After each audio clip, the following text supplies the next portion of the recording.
We are live. Welcome everyone to another episode of Barstool Bitcoin. We have Cylus from Pink Sky on the line with us. What's up, Cylus? Not Quick much.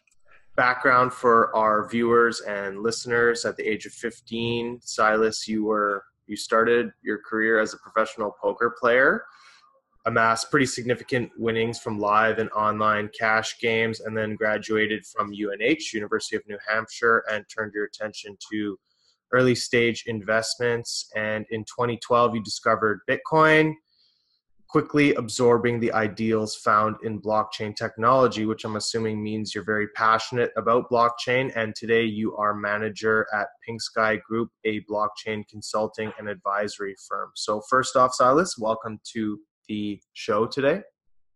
Thanks for having me.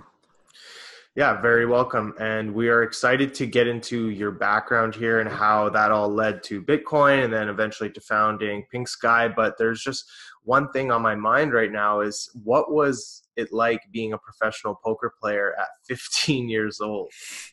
So I say that I started as a professional poker player at 15 years old. The reality is, being a professional at 15 years old just means winning enough money to go to the movies with your friends or do whatever you need to do.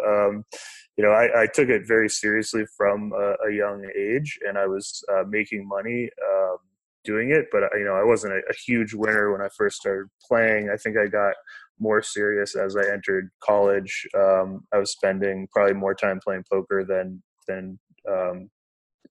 I was at school, and just starting at a really young age where I had the time and the freedom to study the game, I think really helped me succeed at it. So when you were at UNH, was it kind of like the that movie 21, I think it's called, where you're like flying to Vegas every weekend?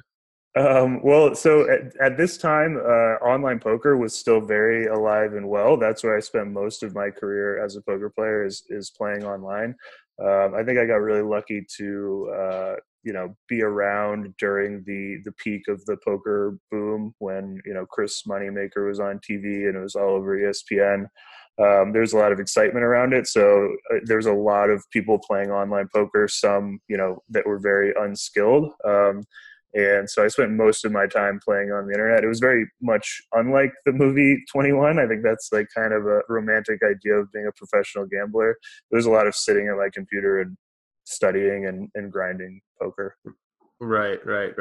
And how did you first land on Bitcoin? You mentioned that you became interested in tech investments, but how did you stumble onto Bitcoin in that journey? So Bitcoin, the poker and the cryptocurrency communities actually overlap quite a bit. I think it's Yeah. because the demographics are pretty similar. The way people think is pretty similar in these communities. And I'm not sure that the first time I was ever introduced to Bitcoin, but I think it was most likely through the poker community, either through the early Bitcoin poker sites or hearing about these poker sites and trying to learn about what Bitcoin was, what these people were playing for.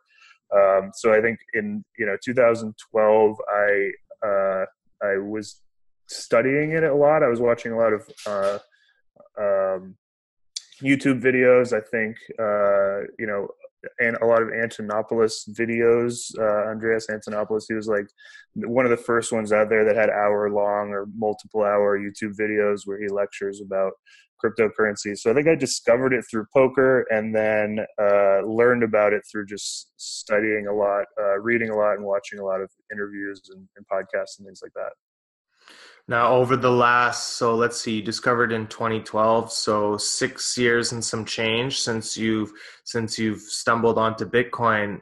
After seeing the whole market kind of develop, and all the surge of altcoins, there's over 2,000 coins now, just flooding. Some would argue polluting the marketplace. Mhm. Do you consider yourself a Bitcoin maximalist, or do you think this is going to be a winner take most game, or how do you see this all playing out? So I would not consider myself a Bitcoin maximalist. I think I'm actually most excited about the possibilities of all the different applications of blockchain technology. And I don't think that Bitcoin is necessarily going to be able to achieve all of the different success stories that we could see blockchain technology, achieve. And so I think that while some of the alts are definitely polluting, as you say, might be the right word, there's also a lot of people that are doing a lot of great work at, moving the industry forward, trying new things, maybe failing, maybe succeeding, but at least trying new things, seeing what the technology is capable of. I would say most of my success in the cryptocurrency world has been making early investments in non-Bitcoin technologies. I've always loved Bitcoin, but as Ethereum came out, I thought smart contracts were a really cool concept, and I thought that would be successful. I think there's other new use cases that we're seeing almost daily that are really exciting. So not a Bitcoin maximalist. From an investment perspective, I think it's a much more interesting question. From a technology perspective, I think that I'm very clearly not a Bitcoin maximalist. But when it comes to investments, it's really hard to navigate the blockchain world right now and to know where your bets should be placed. Definitely. And then I guess the next logical segue here would be to ask you, how did you start Pink Sky? Like, when did you transition away from poker and move full time into crypto? Yeah, so I would say probably around 2.5, 3 years ago. So I actually did some time as a full-time daily fantasy sports player between poker and crypto. Kind of, it was poker is a game that started getting harder as computers started solving it and people started studying harder, and the recreational players were less active, and there was other opportunities to make money, and I think DraftKings and FanDuel in their heyday were a great opportunity for that. So I switched to daily fantasy sports for a while. I was doing that full time for a few years, and around that same time is when I started kind of transitioning into studying blockchain full time. It was never meant to be a career change. It was more of a change of interests and passions, I guess, where I found myself having a level of success where I had a time to study something, and I just found myself studying blockchain full time. So that's kind of where my career moved towards, because as I was studying it more and as I was being successful in it, I just found myself spending all my time on it. And Pink Sky was kind of born probably around 18 months ago.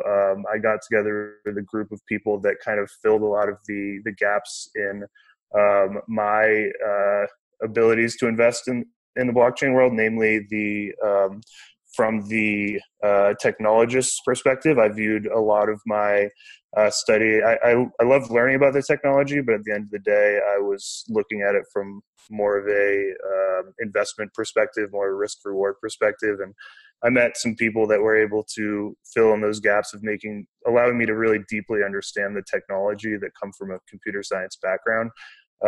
When I met them, working together as a group, we were able to achieve more than we were individually, and we kind of just came together, and from there formed Pink Sky.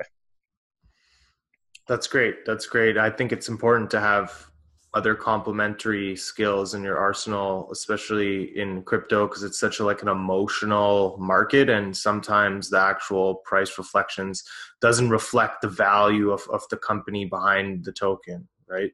Yeah, agreed. I think it's a very multidisciplinary industry. I think it brings together computer science and economics and psychology and sociology and all of these different disciplines that, in order to fully understand the blockchain world, you need to understand a lot of different industries and disciplines.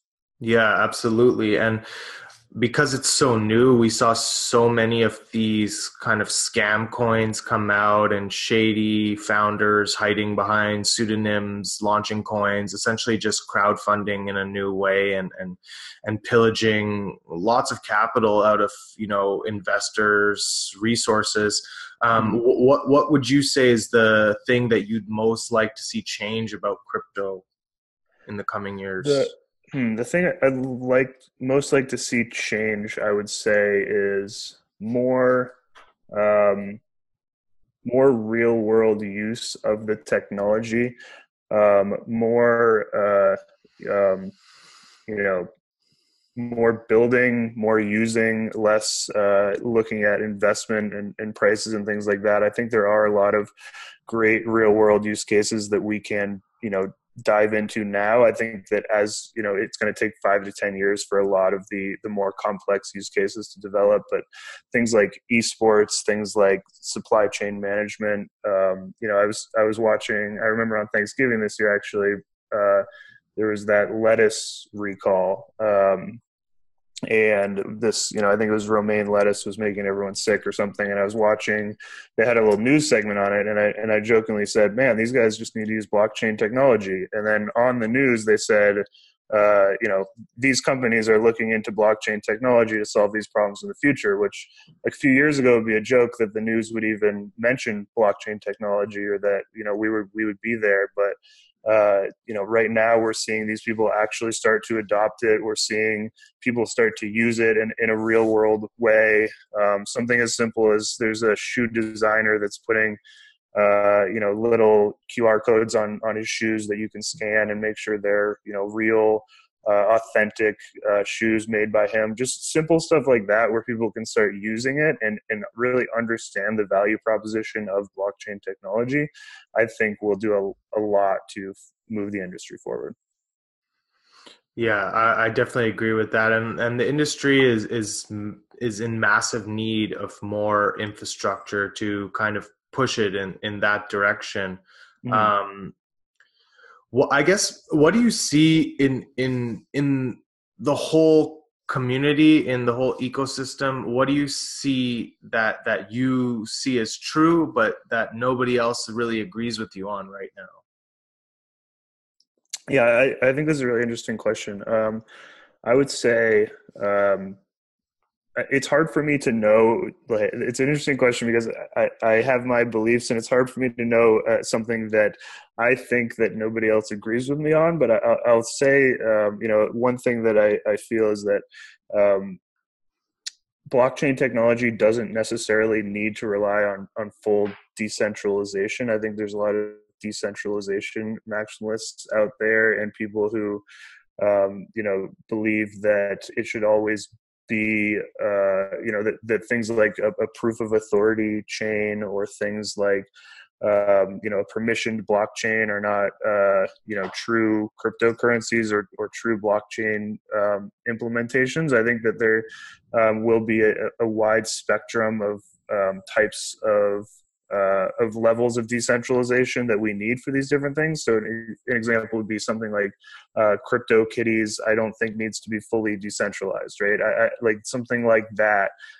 could easily use a proof of authority chain, or use a small. We can have elements of trust for something as silly as trading cats on a blockchain, but for something like putting your memorizing a private key in your head and moving across a border to escape an authoritarian government, that does require full decentralization. And part of the power of it is like kind of the world coming together to provide that decentralized community to be able to move, uh, money freely across borders. Things like that do need full decentralization. But I think there's going to be room in the market for multiple blockchains with multiple levels of decentralization that people will require for whatever their specific use case is. I think a lot of people look at the industry and think full decentralization is necessary for all blockchain to work, and I don't feel that way. I think there's going to be different success stories in Mhm. these different areas. I agree with you on that. And case in point is if you look at the different top market cap coins right now is XRP or Ripple, and the company Ripple Labs behind them. What Mhm. would your opinion be on them? Like, do you think it's decentralized? Do you think it's centralized? Do you think they are centralized and currently working towards more decentralization? Yeah, so something like Ripple, and this also, when I say these things, it doesn't necessarily reflect my thoughts on the price of any of these things. Hmm. I think that pricing of blockchain assets or cryptocurrencies is a field that is currently emerging, and I don't think there's a great way that the consensus has been made to actually accurately price these different assets and different tokens on different blockchains. So Ripple, I think, like, definitely the technology itself has a lot of great applications. I would say it definitely is centralized. I would say that uh, it is at its core a permissioned blockchain, but for some use cases that's preferable. It's faster, Hmm. it's cheaper. There is an element of trust there, but for certain things that's a really valuable technology to be able to use. Right. Yeah. I think the utility of Ripple, the company really serves its purpose. And a lot of people say they don't have to use the token to carry out these transactions, but that would create massive distrust amongst the banking partners that they've set up so far. So who have purchased Ripple to complete these cross-border transactions in a much more efficient way. And decentralization is just one part of, I think, the uniqueness of cryptocurrency, quote unquote, in general. Um, but yeah, so there's so many things coming down the pipeline in crypto right now. We're not seeing as many projects launch as we were maybe, let's say, a year ago, but there's still quite a few entrepreneurs pushing the bar forward and moving the market. Mhm. What's got you guys really excited right now for the next 12 months? Yeah, I would say my answer would be, similar to the one that I gave about what I would most like to see. I would say what gets me excited over the next 12 months would be the real world use cases and the real world implementation of blockchain technology and of um, you know uh, interesting and fun things we can do with it. I'm excited about, I would love to see the market recover. I think that would be great. I think that would be great for the whole industry, and it would allow us to move forward faster. But, you can't control that necessarily. I think what you can control is, starting to use some of the emerging use cases for blockchain, starting to actually stress test this stuff and try out what the entrepreneurs are building and what the the industry is moving towards, and providing feedback and just kind of actually starting to see this come alive in the real world. That's what I'm excited for most. And does that translate into how you guys are approaching the day-to-day life at Pink Sky? Like, what are the different kinds of buckets that you guys take seriously of different types of investments? Hmm. Um, yeah, so I would say that it does inform kind of the way we look at things. I think that the parts of the industry that can move quickly into the real world, that aren't going to take 5 years or so to actually fully build out a really complex technology or complex use case. It does inform kind of how you should look at the industry, and the areas that are going to break into the real world first maybe are worth a second look when it comes to picking which cryptocurrencies you are excited about. So I would say that, like, things like non-fungible tokens in esports and gaming are really exciting. I think it's pretty low stakes as far as if it goes wrong, it's not, I don't want to say it's okay, but it's not like it's like medical records on the blockchain or voting on the blockchain or anything like that. Mm-hmm. It's a fairly low risk area. I think it's exciting. I think people can move fast on it. I think certain people already are, and things like that are exciting to me. And things like the shoes that I mentioned earlier, it's also a low risk thing, right? So we have this guy that's putting QR codes on his shoes so you can track them on a blockchain and make sure they're authentic.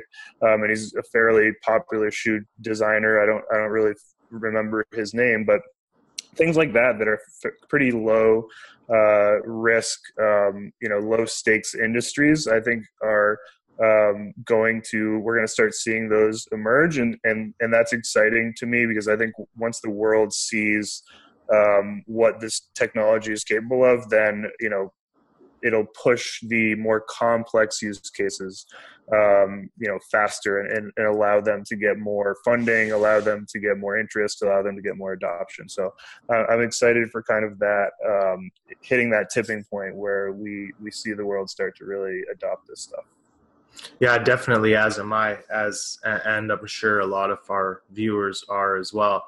Now, we like to do predictions normally on Barstool Bitcoin here, but I know you mentioned that because of your position at Pink Sky that you don't want to talk about a specific number. So let me just reframe the question and ask you like this. Do you think in its current state, do you think Bitcoin is undervalued, overvalued, or a fair value? Yeah, it's a tough question to answer. I definitely don't want to comment on the price of Bitcoin or where I think it will go. I think that, I think that right now, I think I'm going to abstain from answering that question. But I do think that, one thing that we know about cryptocurrency is that it's highly volatile in either direction, and you wouldn't be able to achieve some of the gains that we've seen in the past without some major bear markets as well. So we're not necessarily worried about the current state of the industry. I knew when I was getting into this that it was a highly volatile space, and so I think what we can expect is to see it trade. We can see it. We're going to see Bitcoin do well or cryptocurrency do well, and it do poorly over and over again until eventually maybe it gets more stable as it matures. But for now, the only thing that we can know is that we don't know what's going to happen next, and it's a highly volatile industry. So we kind of just try to